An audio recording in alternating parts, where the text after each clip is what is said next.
ሰላም ዩቲዩብ እንዴት ናችሁ? ይህ ላይፍ ኢን ዘ ዩኬ ፕሮግራማችን ነው። በዚህ ፕሮግራም ለኛ ይደቅማሉ ያበረታታሉ ምለው እንግዳ ይዘንበት የምንቀርበው ነው። የዛሬ እንግዳችን ብዙ ሀበሻውን እየጠቀመ ያለ ሰው ነው። ከሱ ላይፍ ተሞክሮ በስራ ሂደት ያጋጠሙትን ውጣ ውረዶች እንዲሁም እኛ እንማርባቸዋለን ብሎ የሚያስበውን ሁሉ ሊያጋራን ፍቃደኛ ነው። ጆን አሽካባን የሚባለው እዚህ ሀገር የኖርኩ 18 ዓመቴ ነው። ወንዶች ሴትን ልጅ ትኩር አድርገው ተደጋጋሚ ራሱ ታየሃት የመክሰስ መብት አላቸው። ወንጀል ስራ ምናምን ወራት ያሳስርሃል፣ ያስቀጣሃል። ያሉት ያጋጠሙት ችግሮች መሳሪያ ነበር እዛ ቤት ውስጥ መሳሪያ አዘጋጅታ ቆየችው። በጣም ተኩሳ ገደለችው። እሷ ኢትዮጵያዊ ነች።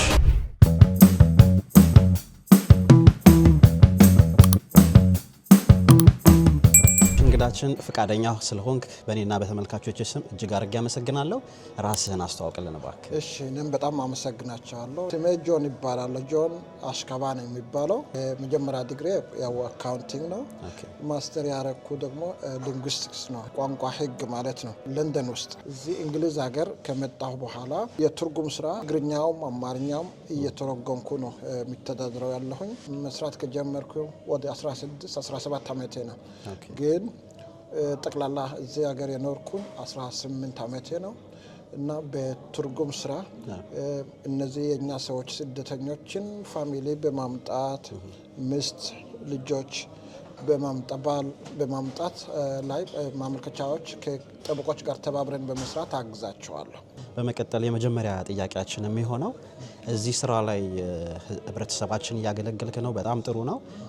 በምትሰራበት ሰዓት በፋሚሊ ቤተሰብ ላይ እንዲሁም ያጋጠሙክ ችግሮች እንዲሁም የሚሰጡት መፍትሄዎች ህጉንም ካለማወቅ ህብረተሰቡ ላይ ያለውን ግንዛቤ ከመፍጠር አንፃር እስቲ ምን ማድረግ አለባቸው ብለ ታስባለህ? ለዚህ መልስ መሆነኝ ከፋፍለን የኛን ህብረተሰብ ከህፃን ጀምረን ህፃናት ከዛ ወላጆች እንደዚሁም ወጣቶች እዚህ መጣው ወረቀት አግኝቶ ወይ ሳያገኙም የሚኖሩ ሰዎችን በተመለከተ ከፋፍዬ ባወራ ደስ ይለኛል። መልካም፣ ደስ ይለናል። እሺ፣ እና ህፃናት በተመለከተ እንደምታውቁት አገር ቤት የነበረ አስተዳደግ ህፃናት አሳድገን ወደ አቅመ ሔዋን አቅመ አዳም እስኪደርሱ ድረስ የምናደርገው አገባብ ራሱን የቻለ ባህል ልምድ ያካተተ አይነት አገባብ ነበር የምንጠቀመው። ምን ይባል ነበር? ህፃናት የዛሬ አበባዎች የነገ ፍሬ ይባላሉ። ስለዚህ ብዙ ሀገሮች እንደ ኤርትራ፣ ኢትዮጵያም ህፃናት ላይ ብዙ እንክብካቤ ብዙ ኢንቨስትመንት እያደረጉ አያለው። በጣም ጥሩ ነው። በመጠኑም ግን ባህላዊ ጫና የባህል ችግሮች አሉ። አሁን ግን ዋናው ልናገር የሚፈልገው እዚህ ስንመጣ ለምሳሌ ሀገር ቤት እየተገረፍክ ነው የምታድገው። ህፃን በጥሩ ስነ ስርዓት ማደግ አለበት እንላለን ሀገር ቤት። እሱን አንዳንድ ህብረተሰብ አካባቢ አንዳንድ ቤተሰቦች ፋሚሊ ውስጥ ካያቸው ብዙውን ጊዜ ወደ በትምህርት በምክር ልምድ በማካፈል ሊያሳድጉ ይመክራሉ። አንዳንዱ ግን በመቀጥቀጥ በግርፋ እየገረፍክ እንደ ማሳደግ አይነት ሲስተሞች የሚጠቀሙ አሉ፣ እናውቃለን። ይሄንን እዚህ ስትመጣ ግን እጅግ በጣም የተለየ ሲስተም ነው ያላቸው።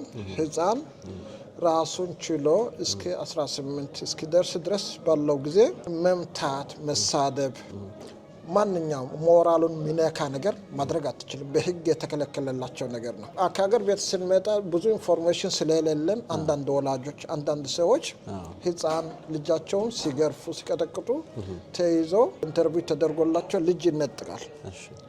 ተነጥቀው ለአመታት ፍርድ ቤት ሄደው ተከራክረው በስንት መከራ ነው የሚመልሷቸው። ከመለሱም አንዳንዱ እስከ አድገው ራሳቸውን ችለው ወደ ፋሚሊ እንመለስ እስኪሉ ድረስ ሊያቆያቸውም ይችላሉ። ስለዚህ የኛ ባህል የኛ አስተዳደግ የህፃን አያያዝ እዚህ ሀገር ካደጉት ሀገሮች እንደ እንግሊዝ አይነት ሀገሮች በጣም የተለየ ነው። ብዙ አይፈረድባቸውም። ለምን? አስተዳደጋቸው እንደዛ ነው። እኔ እናቴ አስተማሪ ነበረች። ትቀጠቅጥኝ ነበር በየቀኑ በሳምንት 2-3 እንደ አይነት ነበር። ሁላችንም እንደዛ ነን። ያ ሲስተማችን የሀገር ቤቱ ነው። እዚህ ግን አይፈቀድም። አገር ቤት ማንም ሰው መንገድ ላይ ያገኛት ህፃን ወላጅ ሁን አትሁን ዘመድ ሁን አትሁን መጥፎ ካየህበት መቀጥቀጥ አለ ትመክረዋለህ የሆነ እርምጃ ትወስዳለህ በህፃን ላይ እዚህ ሀገር እንኳን ልትቀጠቅጥ ወይ ደግሞ እንኳን ልትሰድበው ህፃንን ይዘህ ያናገር ከተገኘ ስለምንድን ነው ያዋራኸው ምን እያረክ ነው ሚለውም አለ ስለዚህ እንኳን ልጅህን መቅጣት ወይ የሰው ልጅ መቅጣት አይደለም የሰው ልጅን ያናገር ወይ ስትስም ከታየህም ወንጀል ነው ልጆቻቸውም ለተወሰነ ጊዜ ተነጥቀው ከስንት ጊዜ በኋላ ይመለሳሉና ብዙ ቦታ ይቻለው በእንደዚህ ምክንያት እስከ 15 16 ዓመት ይቆዩና ነው እናታችን ጋር ይሻላል ብለው ተመልሰው እናታቸው ጋር መጥቶ አብሮ መኖር ጀመሩ ልጆች አቃለሁ በዚህ ጊዜ ያለው ችግር ምንድነው መሰለም 4 5 10 ዓመት ከወላጆች ከተለየ ባህል ቋንቋው ምኑ ማንኛውም ነገር የሚይዘው የዛ ያሳዳጎች እዛ ያቆዩት ሰዎች የነሱ የዚህ ሀገር መጥፎ ማለት አይደለም ቢሆንም ግን የራስህ ባህል የራስህ ሃይማኖት ይሁን ቋንቋ የመሳሰሉትን ነገሮች ከወላጆችህ ነው የምታገኘው ካንተ ህብረተሰብ ነው የምታገኘው እነዚህን ያጣሉ እና መግባባት አይችሉም የራሳችን ቋንቋ ባህል ልምድ ስላለን እሱን ለመተግበር እሱን ለመፈጸም ይቸገራሉ ልጆች ስለዚህ ከመጀመሪያው እንደ አይነት እርምጃ በመውሰድ ሳይሆን ማረም ማሳደግ ያለብን ምክር አለ ትምህርት አለ ሞራል ተሰጣለ ቋንቋ ትምህርት ቤቶች አሉ ትግርኛ አማርኛ ሌላም የሚያስተምሩ ትምህርት ቤቶች አሉ ቅዳሜ እሁድ የሚያስተምሩ እዛ ወዝደህ ባህላችን ጠባያችን አስተዳደጋችን ብዙ ነገር ማስተማር ትችላለህ በጣም አሪፍ ጥሩ አገላለጽ አርገህ ነው የገለጽከው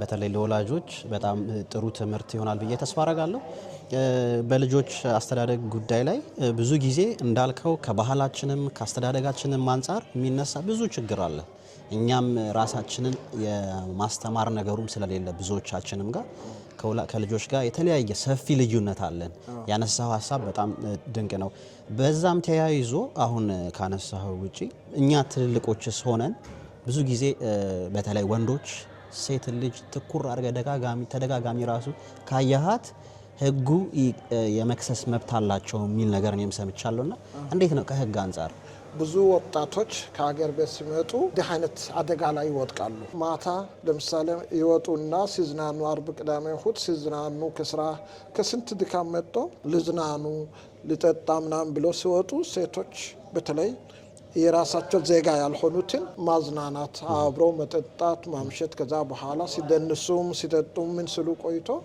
ተያይዞ ቤት ይሄዳሉ እዛ ላይ ማአት ህጎች አሉ እዚህ ሀገር ከሴት ጋር እንደ አይነት ግንኙነት የምታደርገው አንተም ወይ እሷም ቢያንስ 16 መድረስ አለባችሁ ከ16 በታች ከሆነ በፍላጎታችሁ እንኳን ቢሆን አይፈቀድም ያስቀጣል የእሷን ፍላጎት ይኑር ያንተም ፍላጎት ይኑር ያስቀጣል 16 ካልሞላችሁ ስለዚህ አንደኛ ነገር ሲመርጡ አንዳንዴ እድሜዋንም አያውቁም ፍላጎት እንኳን ቢኖራት ከ15 16 በታች ከሆነ ከ16 በታች ከሆነ ያስቀጣል 16 ከደረሰች 16 17 20 ትምላ በፍላጎቷ እስከሆነ ድረስ ችግር የለው አንዳንዴ ምን ያጋጥማል ገና በመጡ በሁለት በሶስት ወራቸው በአመታቸው በሁለት አመታቸው እንዲህ ሲዝናኑ ሴት አገኘን በቃ ፊት ሰጠችን ደስ ብሏታል ብሎ ሲጠጡ ሲጫወቱ አምሽቶ ሄዶ ሲተኙ ወይ ደግሞ ሲዝናኑ መሃል ላይ እኔ ያልፈለኩት ነገሮች አረጋኝ አልፈለኩም ፍላጎቴም አልነበረም ሰክሬ እኔ ምን ያረግን ወዴት እንደሄድ አላቅም እና እንዴት እንደወሰደኝም አላቅም ብላ ተከሳለች ለምን ብዙ ቦታ በእውነትም የሚበደሉ ሰዎች አገር ቤት እንደምንለው የኛ ሴቶች እንዲህ ሆኖ ይበደላሉ እንዳልኩ እዚህም አውሮፓ እንግሊዝ ሀገር እንደ አይነት ነገሮች አሉ ስለዚህ ለዚህ ብለው አንዴ ከከሰሰች ይመረምራሉ ማሸነፍ ይችላል ሰላም በፍላጎቷ መሆኗን ከተረጋገጠ ሁለተኛ እድሜዋ 16 የሞላች ከሆነች እና በፍላጎቷ መሆኗ ካረጋግጡ ነጻ ትወጣለች ሁለተኛ አንዳንዱ ለምሳሌ ሆን ብለው በፍላጎታቸው ሁሉም ነገር ካደረጉ በኋላ ተመልሶ ይከሱና እስር ቤት ውስጥ እስከ 10 ምናምን ዓመት የሚታሰሩ ሰዎች አሉ። ስለዚህ እነዚህ ሰዎች ተያዙ ማለት ሁሌ እነሱም በደለኞች ናቸው ማለት አይደለም። በስምምነት ሁሉም ነገር ካደረጉ በኋላ በሆነ ምክንያት ሀሳባቸውን ቀይረው ያለ ፍላጎት እንዲደረሰብኝ ልትል ትችላለች። የዚህ ሀገር ማለት ነው ሄንሪ የሚባል 3 ሴቶች ገለዋል። ለምሳሌ 2ቱ ወንድ መውለድ እምቢ ስላሉት ገደላቸው፣ ድሮ ነው። አንዷን ደግሞ ከሌሎች ስትዞር አየን ብሎ ስለነገሩት እሷንም አጠፋት። ይህን ያህል በደል ደርሶባቸው ነበር እነዚህ የዚህ ሀገር ሴቶች። ላስትሊ እዚህ ደረጃ ደረሱ። ፓርላማ ምናምን ምርጫ ውስጥ አይገቡም ነበር። በስንት ትግል በስንት ክርክር እዚህ ደረጃ ደረሱ። አንድ ምሳሌ ግን ልሰጥህ የሚፈልገው በ1999 ለትምህርት መጥቼ እዚህ ለንደን ነበርኩ እና ቢቢሲ ላይ ቀርቧል አንድ ፕሮግራም ኢትዮጵያ ውስጥ የተደረገ ነው።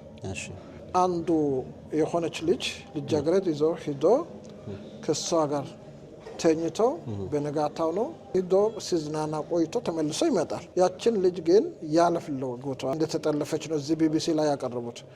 የተጠለፈችው ሴት እሱ እስኪመለስ ድረስ መሳሪያ ነበር እዛ ቤት ውስጥ መሳሪያ አዘጋጅታ ቆየችው። ማቀባበል ነው የሚባለው። አቀባብላ ቆየችውና ስመጣ ተኩሳ ገደለችው። እንትን ፍርድ ቤት አመጧት። ግን ብዙ የውጭ ሀገር ኤምባሲዎች ዲፕሎማትስ ገቡና አገዙ። እነዚህ ኤንጂኦ እነዚህ ከውጭ ሀገር የመጡ ነፃ እንትኖች ድርጅቶች አላለ እነሱም ገብተው በሙሉ ተባብረው ልጅቷን አገዙ። መከፈል አለባቸው ፋሚሊ የሟቹ። ግን እሷ ይሄን ያህል በደል ያህል ፍላጎቷ ስለደረሰበት ብለው ተከራክረው ልጇን በገንዘብ በክፍያው አወጧት። ልጅቷን ከወጣት በኋላ እስካሁን ድረስ ኢትዮጵያ ውስጥ እስከ ቅርብ ጊዜ ድረስ ለተበደሉ ሴቶች የሴቶች መብት ተከራካሪ ሆና እንትን እየሰራች እንደሆነች ሰምቼ ነበር ቢቢሲ ላይ። ስለዚህ ምን ያህል ተማረው እንደሚቀበሉት እንደተሸክመው እንደሚጓዙ አገር ቤቱም ከዚህ መረዳት ትችላለህ። ችግሩ ግን ህብረተሰባችን ያንን ብሌም አድርጓታል። ሴትዮዋን ብሌም አድርጓታል። ለምን ባህላችን አይደለም እንደ ለምን ገደለችው ምናምን ተብሎ እንትና እሷን ብሌም አድርጓት እንጂ እነዛ የውጭ እንትኖች ዲፕሎማት ገብቶ ልጅቷን እንድትወጣ ያደረጉ ያው የሚከፈለው እንትን አደረጉላቸው። እሷ ኢትዮጵያዊ ነች። ሁለቱም ኢትዮጵያዊዎች ናቸው። ምን ያህል ተማረው እንደሚኖሩ ይሄ ያሳያል ከአገር ቤትም ቢሆን። ስለዚህ የኛ ወጣቶች ይመጡና ምንም ህጉን ሳያውቁ ምን ፈልጋ ነው የሚለውን እዚህ ሀገር ሴክስ በስንት ዓመታቸው ነው የሚጀምሩ? እሺ እድሜ አቅመ ሔዋን ከደረሰችስ ምን የተሟላ እንዴት ብንሆን ነው እዛ መድረስ ያለብን ብለው ሳያጠኑ ሳያውቁ እንደዚሁ ሴቶች ይዘው ይሄዱና መጨረሻ ላይ በአመታቸው በ3 ወራቸው ራሱ እስር ቤት ገብተው ይቀራሉ። ይሄ በጣም የሚገርም ነው። እንደውም አንድ ልጅ በአጋጣሚ ምን ብሎኛል፣ መንገድ ላይ ወክ እያደረጉ ከገርል ፍሬንዱ ጋር የሰው ልጅ ነን መጋጨት አለና አላስፈላጊ ቃለ ምልልስ ያደርጋሉና ከሩቅ ሲቪል ነች ፖሊስ ነች ግን ሲቪል የለበሰች ነችና ታያቸዋለች። ከሩቅ ነው የምታያቸው እና አመነቃቅሯት ምናምን ይሄዳል። ከዛ መኪናውን አሽከርክራ መጣ። ምንድነው ምን አርጎሽ ነው? በድሎሽ ነው? አስቀይሞሽ ከሆነ እኔ ፖሊስ ነኝና ንገሪኝ ማስቆም እችላለሁ ምናምን አለቻት። አረ በፍጹም ምንም አላረገም ምናምን አለችና እንደዚህ አይነት ነገሮች ሁሉ እኛ ግንዛቤዎች የለንም። ለሴት ልጅ ትልቅ ቦታ አለ እዚህ ሀገር ላይና እንደዚህ አጋጥሞ ያቃል እንደዚህ አይነት ነገር ምንስ ማድረግ አለብን? የራሳችንን ችግር ቤት ውስጥ መፍታት አለብን ባይነኝ ነኝ። ውጪ ላይ አደባባይ ላይ ባናወጣው ተደብቆ ስለሚቀር እንጂ ብዙ አለ እንደ አይነት ለምሳሌ ምንድነው ሳንዱች ይሆናል። ሳንዱች ሴቶቹ በዚህ በኩል ህግ አለ፣ በዚህ በኩል አንተም አለ ባሏ አንተ እንዳትጎዳ ብለው ብዙ ሴቶች ተበድለው የፈለከውን በፈጽመ አያወጡትም። ምስጢር አደባባይ አያወጡትም። ለፖሊስ ሪፖርት አያደርጉም። ያን ተሰምቷቸው ሪፖርት ካደረጉም በነጋታው ካንስል ያስደርጋሉ። ሴቶች ሪፖርት አድርጎ አንተ ተይዘህ ሄደህ ኢንተርቪው ስታደርግ ነይ አንቺም ነይና ምን እንደበደለሽ ንገሪም ብሎ ዝርዝር በጽሁፍ ስቴትመንት ጻፍልን ይሏታል። አልጽፍም ትላለች። ወይ ጽፋ ከነበረችም መጨረሻ ላይ አልፈርም ይቅር በቃ አይምጣ ወደ እኔ አይምጣ ወይ ደግሞ ቤቴ መጥቶ በሰላም እንኑር እንጂ እሱን እስር ቤት ፍርድ ቤት ሊሄድ አልፈልግም ብሎ ይምራሉ። ማድነቅ አለብን የእኛን ሴቶች። ስንት አሉ ስንቱ እዛ ድርሶ ከሰው በዛን ጊዜ ምሬት አለ። ተናዶ ከከሰሱ በኋላ ነይ እስከ ቃልሽን ስጥኝ ብለው እሷን አነስተኛ ኢንፎርሜሽን ይወስዱና እሱን አስሮ ቃለ መጠይቅ ያደርጉላት። ከዛ እሷን ነይና ስቴትመንት በደንብ ጻፍልኝ ሲሏት አልጽፍም ትላለች። ከተጻፈ በኋላ አልፈርምም ይቅር በቃ ፍቱት ብላ እንትን ትላለች። በእኛ ላይ ያላቸው ክብር በእኛ ላይ ያላቸው አመለካከት በጣም ትልቅ ነው እና አሁን ወደ ጥያቄ ልመለስ። አጋጥሞኝ ያውቃል። ሆነ አውቶቡስ የከተማ አውቶቡስ ነውና የሄድን የሌላ አገር ዜጎች ናቸው የኛ አይደሉም እና ከነዚህ አረቦች ሳይሆን አይቀሩም። በአረብኛ እያወሩ ስለሰማኋቸው ብዙ አልችልም አረብ ግን አረብኛ መሆኑን በደንብ አውቃለሁ ሲሰማ እና መሀላቸው ልጅ አለ። ያን ልጅ አቅፎ የሆነ ቦታ እየወሰዳቸው ነበር ባሏ ወይ ሰውየው። እሷ ስጠኝ ልጄን ስጠኝ ትለዋለች። እምቢ ይላል እያለቀሰች ፕሊስ ስጠኝ በቃ እንዳትቀርብ ዝም በይ ምናምን ብሎ እያስፈራራ መስጠት እምቢ ያለ ሰውየው። እንዲህ እየተባባሉ ስንት ስቶፕ ከደረስን በኋላ የሆነ ፖሊስ እዛ ተነስቶ ምንድን ነው ምን ሆነሽ ነው? ልጄ ወስዶብኝ እንትና እያልኩ ነው። ወዲያውን ባሱን አስቁሞ ፖሊስ ጠርቶ ሰውየው ተይዞ ሄደ። እሷ ልጇ ይዛ ወደ ሌላ ቦታ የሚደብቋት ማለት ወስደው ልጇና እሷን የሚንከባከቧቸው ቦታ ወሰዷቸው። እሱንም ፖሊሶች መጥተው ወሰዱት።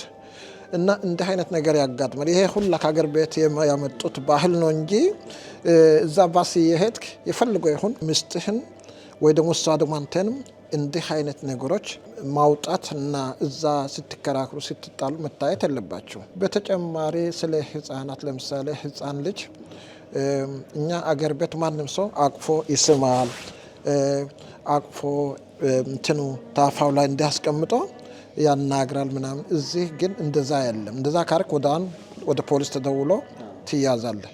ለምን አቀፍክ? ለምን ሳምክ? አንዱ እንደዛ አድርጎ ለምሳሌ የሆነ ትልቅ ሱቅ እዚህ ማርክስ ኤንድ ስፔንሰር ገብቶ የሆነ ህፃናት ጋር ቁሞ እያዋራቸው ፖሊስ ተደውሎ መጡና እስር ቤት አቆዩ። ሄጄ ግን ስትሮግም ልጁ ትንሽ ችግርም ስለነበረበት ነጻ ተባለ፣ ተለቀቀ። አንድ የመጨረሻ ግን ልጨምርልህ የሚፈልገው በዩቱብ ወይ ደግሞ ቲክቶክ ውስጥ ገቡና ሴት ፈልጎ ሴት አግኝተናል ብለው የሆነ ፎቶ ወይ ቪዲዮ የሴት የምትመስል አግኝቶ ማናገር ጀምራለሁ እና ይጽፉላቸዋል። ትንሽ ካወሩ በኋላ አይ እኔ እኮ ህፃን ነኝ ይላለሁ። እኔ እኮ 14 ነኝ፣ 13 ነኝ፣ 15 ነኝ ይላል። ማቆም አለብህ። ሲጀመር እዛ ገብቶ እንዲህ አይነት ነገሮች ማድረግ ወደ መጥፎ አዝማሚያ ስለሚያመራ አለማድረግ ከጀመርክ አንዴ ከተነገርክ እኔ እኮ አንደር ኤጅ ነኝ 14 ነኝ 15 ነኝ ከተባልክ ማቆም ይቅርታ አላወቅኩም ነበርና ይቅርታ አድርግልኝ ካሁን በኋላ እንዳትጽፊ አልጽፍም ብለህ ይቅርታ ጠይቀ መተው ነው። አንዳንዱ ይቀጥሉበታል። ነይና እንገናኝ ሻይል ጋብዝ ሌላ ምንም አናደርግም ግን ሻይል ቅድም እንዳልኩ ህፃንን አምጥቴ ማናገር ማስቀመጥ ከሷ ጋር ማውራት ወንጀል ነው እና ነይ ነው እኮ እኔ እኮ 14 እያልኩ ብሎ ደጋግሞ ሲነግሩት እምቢ ብሎ ይመጣል። ብዙውን ጊዜ እንዲህ አይነት የሚያደርጉ ሰዎችን አድነው ፈልጎ ለማስቀጣት ስለሚፈልጉ ነው። ወንዶችም ወይ ሴቶች ትላልቅ ሴቶች ናቸው እንደዛ የሚያደርጉ። እና እንደረጅ ነኝ እየተባልክ ስትመጣ ሁለት ሆኖ ይመጡና አንዱ አንተን ኢንተርቪው ያደርጋል። ምን ልትሰራ መጣህ? ህፃን ነኝ እያልኩ ምን ልትሰራ መጣህ? ህፃኖች እንደዛ እያረክ ነው አለ የምትደፍራቸው። አንዱ ደግሞ ቪዲዮ ይቀርጽሃል። ይሄ ራሱ 10 ምናምን ወራት ያሳስርሃል፣ ያስቀጣሃል። ስለዚህ ከእንዲህ አይነት ነገሮች መቆጠብ ነው። አንድ እንዲህ አይነት ኢንፎርሜሽን ከተሰጠ በኋላ ቀጥለህ እስር ቤት የምትገባበት ምክንያት አይኖርም። ያልተመለሰልኝ ጥያቄ ምንድን ነው? በተለይ አሁን ቅድም ባነሳሁት ላይ አንድ ሴት ከሰሰች። ከከሰሰች በኋላ እኔ በነጋታው እንዳልከው ወይ ለምሳሌ እኔና ተጣላችሁ፣ ከዛ ከከሰሰች በኋላ ነው አልፈርምም ስቴትመንት አልጽፍም ብላ ከተወቹ በኋላ ህጉ የሚቀጥልበት መንገድ የለም ወይ? በራሱ አግባብ ደረጃው ነው። ብዙውን ጊዜ እሷ ፍርድ ቤት መጣ ካልተባበረች ምን እንዳረጋት መናገር ማትፈልግ መጣ ባሏ ያረጋትን ነገሮች ማጋለጥ መጣ መናገር ካልፈለገች እንደ የክብደቱ ይተዋታል። በቃ ብሎ ነገሩን ዊዝድሮ ያርጋሉ፣ ካንሰል ያርጉታል። ከባድ ከሆነ ለምሳሌ ተፈንክታ ደም እየፈሰሰባት ደህና ባሌ ነው እና ተው ካለች ግን አይተውም እና እንደ ደረጃው ነው እንደየደረጃው ነው። በጣም አሪፍ። በስተመጨረሻ እዚህ ስራ ላይ መግባት ለሚፈልጉ ወጣቶች ማንኛውም ሰው እንዴት ነው መግባት የሚችሉት? መስፈርቱስ ምንድን ነው? የማስተርጎም ስራ መስራት ለሚፈልጉ ሰዎች የትምህርት ማስረጃ ይጠይቃሉ? አንደኛ ቋንቋ ስለሆነ ሁለቱም ቋንቋዎች ማወቅ አለብህ። የራሴ ቋንቋ በደንብ እንደምትችል የሚተረጎሙ እንግሊዝኛ ለምሳሌ በደንብ እንደምትችል ማሳየት አለብህ። ይህን ካረክ በኋላ ነው ብቃትህን የሚያዩ ኢንተርቪው ያደርጉሃል። በቴሌፎን በአካልም ከተገኘ ጥያቄዎች ለምሳሌ ከራሴ ቋንቋ ወደ እንግሊዝኛ ተርጉም ብለው የሆነ ጥያቄዎች ይሰጡህና ትመልሳለህ። ስለዚህ መጀመሪያ መነሻው የቋንቋዎች ብቃት ነው። ሁለተኛ ህጎች አሉት የራሱን የቻለ ለምሳሌ ሁሉም ነገር በኮንፊደንስ መያዝ አለብህ። ማንኛውም የተባሉትን በምስጢር መያዝ አለብህ። ለሁለቱም የሚተረጉሙላቸው አካሎች ማክበር አለብህ እና አንዱን ላይ አድሎ መፈጸም የለብህ የሚባሉ ህጎች አሉ። እነዚህ ህጎች እንድትማር ወይ ማወቅህን ኢቫሉዌት ያደርጋሉ። ከዛ የስራ ፍቃድህ እዚህ ሀገር የስራ ፍቃድ እንዳለ ትምህርትም አንዳንድ ትምህርትም ያስፈልጋል መጽሐፍ ምናምን ስላለ ስንተኛ ክፍል እንደደረስክ እንትን ይላልና ብዙ ቋንቋዎችን በደንብ የምትችል ከሆንክ እነዚህን ወስደ ፈተናውን ኢቫሉዌት ሲያደርጉ ካለፍክ ያለ ትምህርትም ሊቀበሉህ ይችላሉ። በቋንቋህና በነበረ ሲአርቢ እጅህ ንጹህ መሆኑ የዚህ ሀገር የስራ ፍቃድ እንዳለ ከተረጋገጠ በዚህም መስራት ትችላለህ። ግን ትምህርትም አንገብጋቢ ነው፣ ጠቃሚ ነው። እሺ ቤተሰብ ከጆ ጋር የነበረን ቆይታ ይህን ይመስል ነበረ። በስተመጨረሻም ጆ ቀረ የምትለው ነገር ካለ ማመስገን የምትፈልገው ካለ እድሉን ላመቻችልህ። በእኔ በኩል ጨርሻለሁ። እኔም በበኩል ለዛሬ ላቀርብ ለህዝባችን ይጠቅማል ብዬ ያሰብኳቸውን ማስተላለፍ ጨርሻለሁና አመሰግናለሁ። ጆ በጣም እናመሰግናለን። ቤተሰብ በሌላ ቪዲዮ እስክንገናኝ ድረስ አብራችሁን ስለነበራችሁ እጅግ አድርገን እናመሰግናለን። መልካም መስሎ ቤተሰብ ላይፍ ኢን ዘ ዩኬ ፕሮግራማችን ላይ የኔ ህይወት ያስተምራል፣ ብዙ ሰዎች ከኔ ህይወት ይማራሉ ብላችሁ ካሰባችሁ በቴሌግራም አካውንታችን ላይ መደወል ትችላላችሁ። እንዲሁም ከላይ በስክሪኑ ላይ በምናስቀምጠው ኢንስታግራም አካውንታችን ላይ ሜሴጅ ማድረግ ትችላላችሁ።